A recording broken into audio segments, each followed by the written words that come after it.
Parliamentary Forums. Establishment of the forums. The first Parliamentary Forum on Water Conservation and Management was constituted in the year 2005. Subsequently, 7 more parliamentary forums were constituted. At present, there are 8 parliamentary forums. 2-1. Parliamentary Forum on Water Conservation and Management 2005-2. Parliamentary Forum on Youth 2006-3. Parliamentary Forum on Children 2006-4. Parliamentary Forum on Population and Public Health 2006-5. Parliamentary Forum on Global Warming and Climate Change 2008-6. Parliamentary Forum on Disaster Management 2011-7. Parliamentary Forum on Artisans and Craftspeople 2013-8. Parliamentary Forum on Millennium Development Goals 2013. Objectives of the forums. The objectives behind the constitution of the parliamentary forums are: to provide a platform to the members to have interactions with the ministers concerned, experts and key officials from the nodal ministries with a view to have a focused and meaningful discussion on critical issues with a result-oriented approach for speeding up the implementation process. To sensitize members about the key areas of concern and also about the ground-level situation and equip them with the latest information, knowledge, technical know-how and valuable inputs from experts both from the country and abroad for enabling them to raise these issues effectively on the floor of the House and in the meetings of the departmentally related standing committees, DRSCs. And to prepare a database through collection of data on critical issues from ministries concerned, reliable NGOs, newspapers, United Nations, Internet, etc. and circulation thereof to the members so that they can meaningfully participate in the discussions of the forums and seek clarifications from experts or officials from the ministry present in the meetings. It has been mandated that the parliamentary fora will not interfere with or encroach upon the jurisdiction of the departmentally related standing committees of the ministry, department concerned. Composition of the forums. The Speaker of Lok Sabha is the ex officio president of all the forums except the Parliamentary Forum on Population and Public Health, wherein the chairman of Rajya Sabha is the ex officio president and the Speaker is the ex officio co-president.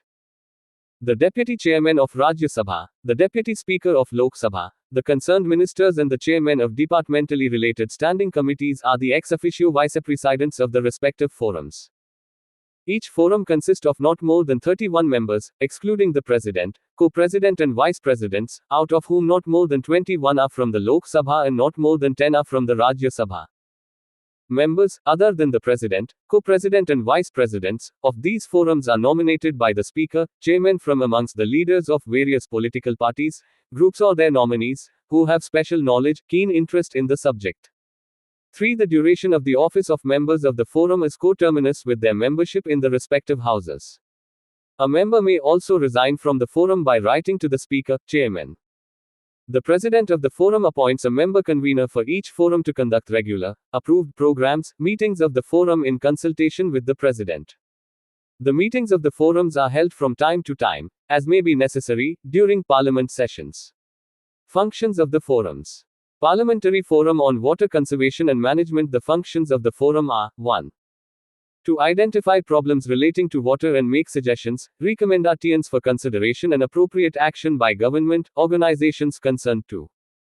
To identify the ways of involving members of parliament in conservation and augmentation of water resources in their respective states, constituencies. 3. To organize seminars, workshops to create awareness for conservation and efficient management of water. 4. To undertake such other related tasks as it may deem fit. Parliamentary Forum on Youth. The functions of this forum are: 1. To have focused deliberations on strategies to leverage human capital in the youth for accelerating development initiatives. 2. To build greater awareness amongst public leaders and at the grassroots level of the potential of youth for affecting socio-economic change. 3. To interact on a regular basis with youth representatives and leaders, in order to better appreciate their hopes, aspirations, concerns and problems. 4. To consider ways for improving Parliament's outreach to different sections of youth, in order to reinforce their faith and commitment in democratic institutions and encourage their active participation therein. 5. To hold consultations with experts, national and international academicians and government agencies concerned on redesigning of public policy in the matter of youth empowerment. 4. Parliamentary Forum on Children. The functions of the forum are: 1. To further enhance awareness and attention of parliamentarians towards critical issues affecting children's well-being so that they may provide due leadership to ensure their rightful place in the development process too. To provide a platform to parliamentarians to exchange ideas, views, experiences, expert practices in relation to children, in a structured manner, through workshops, seminars, orientation programs, etc. 3. To provide parliamentarians an interface with civil society for highlighting children's issues, including, inter alia, the voluntary sector, media and corporate sector, and thereby to foster effective strategic partnerships in this regard. 4. To enable parliamentarians to interact, in an institutionalized manner with specialized UN agencies like the UNICEF and other comparable multilateral agencies on expert reports, studies, news and trend analyses, etc. worldwide, which are germane to developments in the sector. 5. To undertake any other tasks, projects, assignments, etc. as the forum may deem fit. Parliamentary Forum on Population and Public Health. The functions of the forum are 1. To have focused deliberations on strategies relating to population stabilization and matters connected therewith. 2. To discuss and prepare strategies on issues concerning public health. 3. To build greater awareness in all sections of the society, particularly at the grassroots level, regarding population control and public health. 4.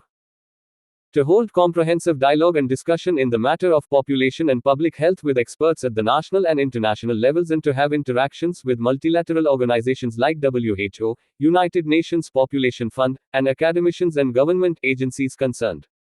Parliamentary Forum on Global Warming and Climate Change. The functions of the forum are 1. To identify problems relating to global warming and climate change and make suggestions, recommendations for consideration and appropriate action by the government, organizations concerned to reduce the extent of global warming. 2. To identify the ways of involving members of parliament to interact with specialists of national and international bodies working on global warming and climate change with increased effort to develop new technologies to mitigate global warming. 3. To organize seminars, workshops to create awareness about the causes and effects of global warming and climate change among the members of parliament. 4. To identify the ways of involving members of parliament to spread awareness to prevent global warming and climate change. 5. To undertake such other related tasks as it may deem fit. Parliamentary Forum on Disaster Management. The functions of the forum are 1. To identify problems relating to disaster management and make suggestions, recommendations for consideration and appropriate action by the government, organizations concerned to reduce the effects of disasters. 2. To identify the ways of involving members of parliament to interact with specialists of national and international bodies working on disaster management with increased effort to develop new technologies to mitigate the effect of disasters. 3. To organize seminars, workshops to create awareness about the causes and effects of disasters among the members of parliament. 4. To identify the ways of involving members of parliament to spread awareness about disaster management. 5. To undertake such other related tasks as it may deem fit. Parliamentary Forum on Artisans and Craftspeople. The functions of the forum are 1. To further enhance awareness and attention to parliamentarians towards critical issues affecting artisans and craftspeople so as to preserve and promote traditional art and crafts through various mechanisms. 2. To provide a platform to parliamentarians to exchange ideas, views, experiences, expertise and best practices in relation to artisans and craftspeople, in a structured manner, through workshops, seminars, orientation programs, etc. 3. To provide parliamentarians an interface with civil society for highlighting issues related to craftspeople and artisans, including inter alia, the voluntary sector, media and corporate sector and thereby to foster effective strategic partnerships in this regard. 4.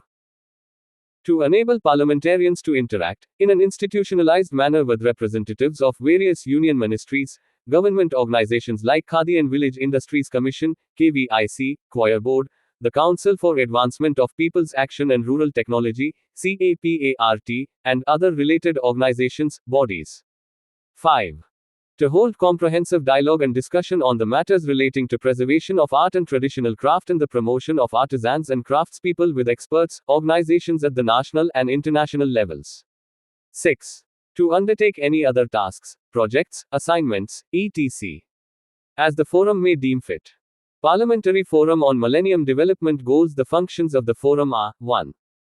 To review and enhance awareness and attention of parliamentarians towards critical issues which have bearing on achievement of goals, targets set under Millennium Development Goals by 2015. 2. To provide a platform to parliamentarians to exchange ideas, views, experiences, expertise, and best practices in relation to implementation of Millennium Development Goals in a structured manner, through workshops, seminars, orientation programs, etc. 3. To provide parliamentarians an interface with civil society for highlighting issues related to Millennium Development Goals, viz.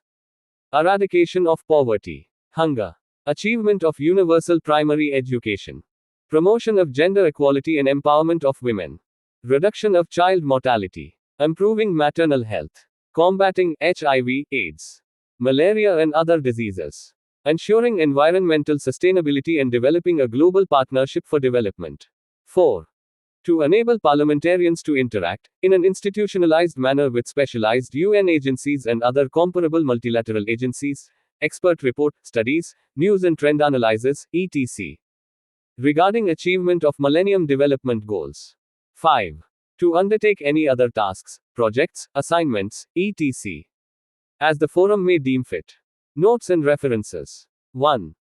On the 12th of May 2005, the then Speaker of Lok Sabha, Somnath Chatterjee, informed the House of his decision to constitute a parliamentary forum on water conservation and management so that the members of parliament may discuss the critical issue of water in a structured manner and also to raise the issue more effectively on the floor of the House. Accordingly, the forum was constituted on the 12th of August 2005. 2. The years mentioned in the brackets indicate the years of their establishment. 3. The Secretary General of Lok Sabha is the secretary to the forums. 4. The Speaker also constituted 4 sub-forums of the Parliamentary Forum on Youth, viz. I. Sub-forum on Sports and Youth Development, E. Sub-forum on Health, E. Sub-forum on Education, IV. Sub-forum on Employment. Each sub-forum has its own convener. 25. Parliamentary Group. Rationale of the group. MN. Call and SL. Shakdher have nicely explained the rationale of the Indian Parliamentary Group, IPG, in the following way: the establishment and development of relations among parliaments constitutes part of the regular activities of national parliaments. Although promotion of inter-parliamentary relations has for many years been a significant part of the work of parliamentarians, recently it has received a new thrust due to the increased interdependence of nations in a global environment. It is imperative that parliamentarians will join hands to safeguard democracy and work in synergy to confront the challenges before the world and convert them into opportunities to facilitate peace and prosperity in their countries as well as globally. Parliamentarians from different parts of the world, therefore, have a forum where they can meet to discuss and find out solutions to their common problems. It is here that some sort of cross-fertilization of ideas can take place not only between the older and the younger parliaments, but also between parliamentarians working under different parliamentary systems. These problems are no doubt discussed in intergovernmental conferences. However, those discussions are not so frank and free as they can be at a conclave of legislators. Inter-parliamentary relations thus assume great importance today when the whole world is beset with many pressing problems. The problems that are faced by one parliament today may confront another tomorrow. It is, therefore, essential that a link should exist between various parliaments of the world. This link is maintained by India through the exchange of delegations, goodwill missions, correspondence, documents, etc. with foreign parliaments through the machinery of the IPG that acts both as the national group of the Inter-Parliamentary Union, IPU, and also as the India branch of the Commonwealth Parliamentary Association, CPA. 2. Composition of the group. IPG-3 is an autonomous body.